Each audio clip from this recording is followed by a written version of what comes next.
Mantan istri Andre Taulani terlibat kasus dugaan penganiayaan terhadap ART-nya. Mana gua tahu bukan Mungkin sedikit bang. Nggak mau ah. Untuk kasus KDRT ini hukumannya seperti apa sih bang? Penganiayaan ringan. Gua lupa. Dan bagaimana bisa dikatakan kalau itu adalah penganiayaan, harus ada visum kah, bukti dan lain-lain? KDRT udah pasti kalau ada visum, ada saksi, ya udah itu aja. Ya udah, lu nanya kasus ya gua nggak ikutin, apaan sih? Tapi bang, kak, bentar dulu kak. Tapi penganiayaan ini bisa dibilang seperti apa sih bang? Harus ada bukti selain visum gitu bang? Visum, ada saksi, ya udah. Tapi kalau misalnya visumnya tidak disertakan gitu bang, atau tidak di... Pada dasarnya penyidikan tidak berlangsung kalau visum tidak ada. Tapi kalau misalnya tidak ada visum bisa dikatakan nggak bang kalau ini penganiayaan? Proses pembuktiannya bisa macet, penyidikannya bisa berhenti. Oke bang, terus katanya juga ART juga gajinya sempat ditahan bang.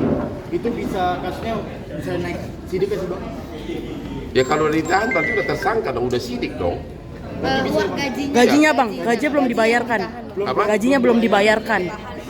Oh gajinya yang ditahan, halo. Gajinya ditahan dan diberikan, terus dilakukan penganiayaan. Ya terus pertanyaan kamu apa? Itu bisa naik sidik cepat nggak? Lebih cepat nggak maksudnya? Berkas yang mana? Laporannya. Penganiayaannya. Iya nggak ada kaitan gaji dengan naik sidik penganiayaan dong, nggak ada kaitan. Memperberat gitu. Nggak ada kaitan, ya, nggak ada kaitan. Bang, kalau Lu nanya yang bukan kasus gua ngapain sih lu? bang, kalaupun misalnya ini terbukti penganiayaan bang, anggaplah hasil visumnya segala macam sudah keluar. Untuk ancaman hukuman itu pastinya berapa? Itu 466 bang, penganiayaan ringan 466 pasalnya. Aku lupa berapa tahun. Sedang dan berat. Tapi Penganiayaan itu ada penganiayaan menyebabkan kematian, menyebabkan luka berat, ya ada variasi. Ada yang di bawah 5 tahun dan di atas 5 tahun gitu loh, ya. oke. Jadi nggak bisa. Jadi tergantung. Kalau penganiayaan ringan itu di bawah 5 tahun. Tapi kan beberapa waktu belakangan kan undang-undang PRT kan sudah disahkan. Apakah dicampur dengan itu makin diperberat juga nggak bang? Undang-undang perlindungan anak dan perempuan ada, makanya tergantung. Karena itu semua tumpang tindih. Ada KUH pidana, ada undang-undang perlindungan anak dan perempuan. Ya, jadi nggak tahu pasal mana yang diterapkan. Ya udah, capek ah. Tapi artinya ART ini dengan ada ada UU PRT ini bisa lebih apa ya? Mungkin Dapat itu undang-undang diuntungkan, kekerasan Bang? terhadap perempuan dan anak bisa tuh, ya. Tergantung apa yang dilakukan, tergantung perbuatannya apa. Kita belum tahu. Aku nggak tahu perbuatan apa yang dituduhkan. Bang, tapi dengan bekerja dengan seorang artis gaji 3 juta semua ditahan Apa kabarnya. gaji pembantu 6 juta gajinya? Nah, menurut dibandingkan dengan gaji pembantu abang 6 juta, gaji PRT-nya Erin 3 juta, itu bagaimana bang? Secara dari Ya. hukum dan lain-lain bang? Masa disaing-saingin gaji pembantu? Misalnya bang, misalnya. Nggak mau komentar? Ya? Apa? Saya bukan untuk semata-mata saya atau anak saya, tapi saya di situ melihat banyak generasi anak-anak jadi korban. Itulah yang mulai dari niat saya untuk membuka laporan di Polres. Karena kalau dibiarkan itu mungkin saja banyak sekali jadi korban oleh oknum tadi. Dari 2024 sampai sekian itu banyak rintangan yang saya alami. Saya bersama anak saya, ya jujurlah saya memang orang tidak mampu ya Pak, nggak ada uang.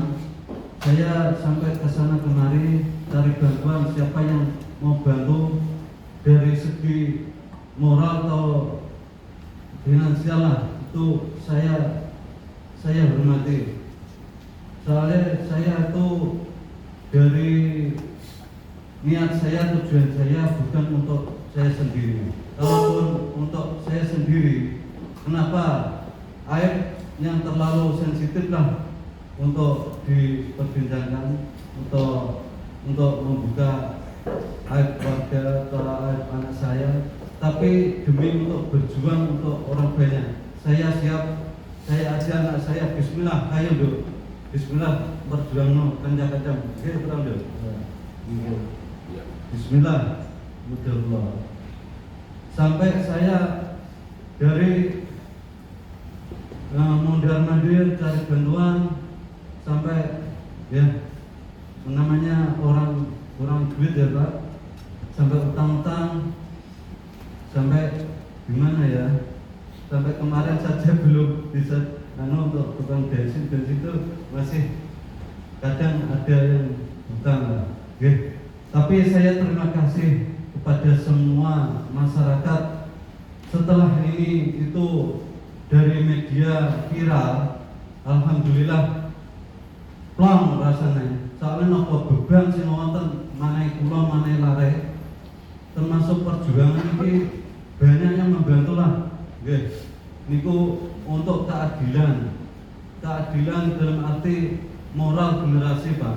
Ya. Saya di sini saja sudah berterima kasih kepada Pak Herman yang mungkin saya mengharaplah untuk bantuan hukum untuk membantu Banyak nih, ada bantuan hukum semua pengacara. ya, gitu. Yap.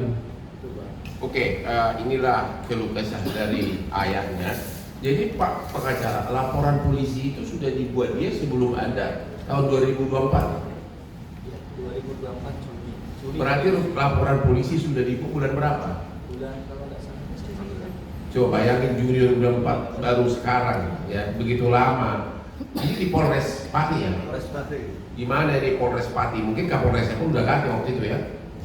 Oke, saya mau tanya deh, nggak usah takut deh ya. Saya mau tanya, kenapa akhirnya kau jadi minta bapakmu juga untuk mengadu? Kenapa akhirnya kau mengambil sesudah 3 tahun kau diperlakukan begitu? Kenapa akhirnya kau jadi ya udah lapor polisi? Kenapa? Cuma nggak apa-apa. Kenapa? Ya semuanya tidak ada korban lagi, teman-teman saya tidak ada yang bernasib seperti saya. Tidak ada yang berani. Tidak ada yang bernasib. Oh tidak, semoga tidak ada yang korban gitu. Ya, tidak ada yang bernasib. Tidak ada yang senasib begitu. Oke, jadi itulah mulai sesudah 3 tahun dia melakukan itu sama kamu, barulah akhirnya kamu berontak gitu ya, berani ya, cerita ke bapaknya ya. Terima kasih. Jadi demikianlah secara singkat kronologi, dan katanya cewek di pondok itu ada 100 lebih ya? Di situ semua santriwan itu 700-an. 700 pada saat itu. 700-an. Cewek berapa? Cewek berapa? Berapa? 400. Cewek 400. Aduh, dianya aja udah 3 tahun. Dia sendiri melihat dari tahun 2008 ya. Ya, mau tiap malam ganti